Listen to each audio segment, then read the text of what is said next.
Hi అండి, welcome to క్రిసిగ్నా stories. రపిక ఏం చేస్తున్నావు?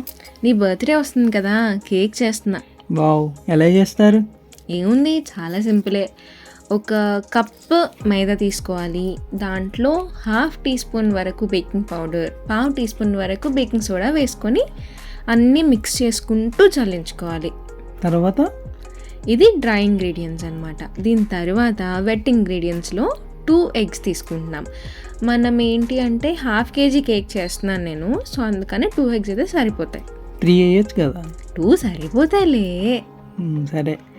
ఈ 2 eggs తీసుకున్నాం కదా, సో వాటిని ఏంటంటే మంచిగా ఫ్లఫీగా బీట్ చేసుకోవాలి. ఫ్లఫీ అంటే ఆల్మోస్ట్ ఇప్పుడు ఈ క్వాంటిటీ కాస్త ట్రిపుల్ అవ్వాలన్నమాట. అండ్ ఇప్పుడు ఎల్లోగా కనిపిస్తుంది కదా ఎగ్ అంతా కూడా, అది వైట్ అవ్వాలి. ఆర్ హాఫ్ వైట్ వరకు టర్న్ అయ్యేంత వరకు బీట్ చేసుకోవాలి. దీని మధ్య మధ్యలో 1 కప్ వరకు షుగర్ వేసుకుంటూ బ్యాచెస్లో వేసుకోవాలి. అది కూడా మళ్ళీ. మరి బీటర్ లేని వాళ్ళు ఏం చేస్తారు? బీటర్ లేకపోతే ఇంత ఫ్లఫీగా రాదు. ఉంటే అయితే వాడుకుంటే బెటర్, లేకపోతే ఇంకా విస్క్తో ట్రై చేయడమే. కానీ రిజల్ట్ అయితే బీటర్తో వచ్చినంత మంచిగా ఏం రాదు. ఓకే, ఇది వైటిష్గా వచ్చేసింది కదా? చాలా వరకు వచ్చేసింది ఆల్మోస్ట్. ఇంకా కొంచెం చేసుకుంటే సరిపోద్ది. ఫ్లఫీయెస్ట్ ఆమ్లెట్ కూడా ఇలానే చేస్తారు కదా? Same process. జస్ట్ మనం షుగర్ వేసాము ఇక్కడ, వాళ్ళేమో వేరే స్పైసెస్ ఇస్తారు. నాకోసం ఎప్పుడు చేస్తావు? చేస్తాను. నెక్స్ట్ అదే వీడియో వస్తుంది. అయిపోయిందా? చాలా వరకు అయిపోయింది. ఇంకొక 2 seconds అయితే అయిపోద్ది. ఇప్పుడే ఆల్మోస్ట్ అయిపోయింది. వైట్గా వచ్చేసింది చూసారా? ముందు ఎంత ఎల్లోగా ఉండింది, ఇప్పుడు చూసు వైట్ అయిపోయింది. ఇప్పుడు ఏం చేస్తావు? మనం ముందు జల్లించుకున్నాం కదా మైదా, baking powder, baking soda. So దాంట్లో 1/2 portion వరకు ఇప్పుడు వేసి స్పాచులాతో కట్ అండ్ ఫోల్డ్ మెథడ్లో కలిపేస్తున్నాను. మిగతా 1/2 కూడా వేసేసి కలిపేసుకుందాం. ఇలా కలిపేసుకున్న తర్వాత ఇక్కడ కొంచెం గట్టిగా అనిపిస్తుంది కదా, సో ఏంటి అంటే కొంచెం ఆయిల్ అన్నా వేసుకోవచ్చు, లేదా కొంచెం పాలన్నా వేసుకోవచ్చు. మనకి ఏంటి అంటే రిబ్బన్ కన్సిస్టెన్సీ రావాలి. ఆల్మోస్ట్ ఫ్లోయింగ్ కన్సిస్టెన్సీలో ఉండాలన్నమాట. ఇదేంటి మరి? ఇదా, మనము కేక్ అనేది జనరల్గా కేక్ టిన్లో పెట్టుకొని చేస్తుంటాం కదా. సో ఇక్కడ నేను పార్చ్మెంట్ పేపర్ పెట్టి దాని మీద ఆయిల్తో లైనింగ్ చేసేసుకొని దాంట్లో కేక్ బ్యాటర్ వేసుకుంటున్నాను. సో మనకి డీమోల్డ్ చేయడానికి చాలా ఈజీ అయిపోతుంది ఇలా చేసుకుంటే. ఇప్పుడు మనం అది ట్యాప్ చేసేసుకొని ఇక్కడ అవెన్లో పెట్టేసుకుంటాం. సో జనరల్గా అయితే 30 minutes 180 degreesలో పెట్టుకుంటే సరిపోతుంది. బట్ మళ్ళీ ఆ 30 minutes అనేది ఫిక్స్డ్ కాదు, అది కొంచెం తక్కువ అవ్వచ్చు, ఎక్కువ అవ్వచ్చు. సో మనం ఏంటంటే టూత్పిక్ టెస్ట్ చేసుకోవాలి. అంటే ఒక టూత్పిక్ తీసుకొని కేక్ లోపల అంటే మధ్యలో మ్యాక్సిమం మనం లోపలికి ఇన్సర్ట్ చేసి బయటికి తీసేస్తే క్లీన్గా రావాలన్నమాట బయటికి, అంతే. ఇది అయ్యే లోపల ఏం చేస్తాం మరి? విప్పింగ్ క్రీమ్ చేసుకోవచ్చు కదా. అది ఎలా చేస్తారు? అదా, ఇది కొంచెం ట్రిక్కీ అనే చెప్పాలి. ఫస్ట్ టైం చేస్తున్నాను కదా, సో నాకు కూడా సరిగ్గా తెలియలేదు.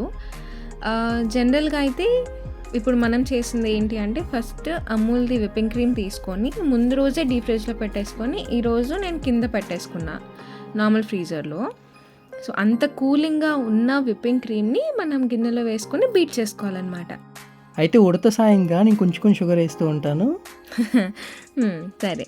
సో ఈ షుగర్ క్వాంటిటీ అనేది డిపెండ్స్ అనమాట. మనకి విప్పింగ్ క్రీమ్ ఎంత స్వీట్గా కావాలి అనే దాన్ని బట్టి వేసుకోవడమే. ఇంకా ఎన్ని స్పూన్స్ వేయాలి? ఇంకొంచెమే, చాలా సరిపోద్ది. ఇప్పుడు నేను దీంట్లో ఎసెన్స్ కూడా వేస్తున్నాను, వెనిలా ఎసెన్స్. కేక్లో కూడా వేసాను, చూపించడం మర్చిపోయాను. ఇక్కడ కూడా ఎసెన్స్ వేసేసి ఇంకొకసారి మంచిగా బీట్ చేసుకోవడమే. ఏం ఎసెన్స్ వేసా? Vanilla essence. నా ఫేవరెట్.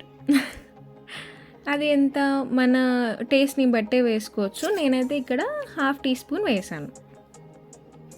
ఓకే.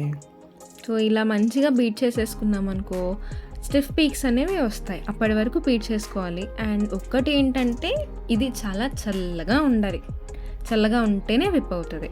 అయితే డీప్ ఫ్రిడ్జ్లో తోసేద్దాం. సరే. కేక్ అయిపోయింది చూసావా? వావ్, కోసేనా? ఇప్పుడే కాదు, ఆగు. మొత్తం ఇల్లంతా నిండిపోయింది వాసనతో.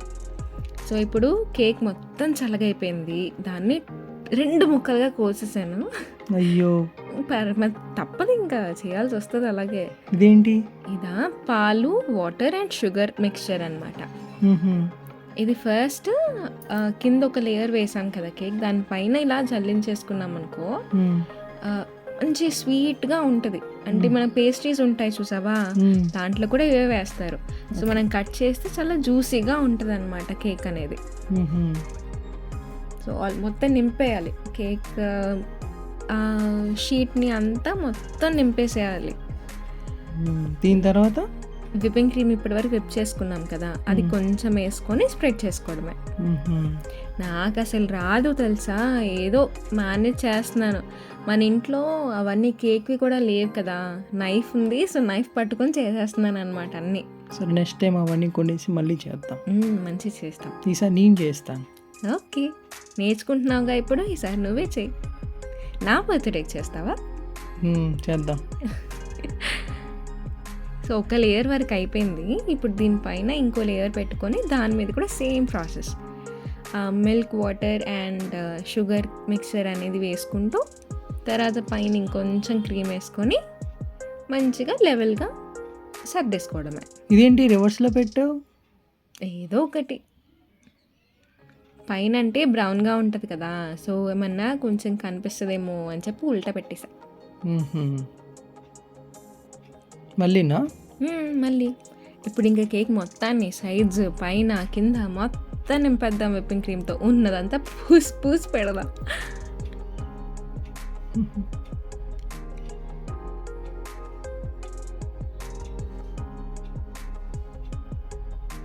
నేను తెలుసా డైరీ మిల్క్ కూడా తెచ్చాను, దీనిపైన గ్రేప్స్ లాగా అంటే తురిమేసి వేసేద్దాము బాగుంటుంది అని. సో ఒక్కసారి ఇదంతా మనము మంచిగా పెట్టేసామనుకో, పైన చాక్లెట్ గ్రేటింగ్స్ అనేవి కూడా వేద్దాం. ఓకే. అసలు ఎంత కష్టంగా ఉందో తెలుసా ఇది చేయడం. మనం వీడియోస్లో చూస్తే చాలా ఈజీగా చేసేసారా, కానీ చాలా కష్టం. ఎన్నిసార్లు ఫ్రిడ్జ్లో పెట్టి మళ్ళీ బయటికి తీసి చెప్పాను, ఇలా వచ్చింది ఫైనల్గా. చాలా బాగుంది, చూడ్డానికి బాగుంది కదా. దానిపైన ఇంకా చాక్లెట్ గ్రేటింగ్స్ వేసాక ఇలా ఉందన్నమాట. ఓకే. కట్ చేసావుగా, టేస్ట్ ఎలా అని చెప్పు. చాలా బాగుందండి, మీరు కూడా ఇలా ట్రై చేయండి. మళ్ళీ కలుద్దామండి, బాయ్ బాయ్.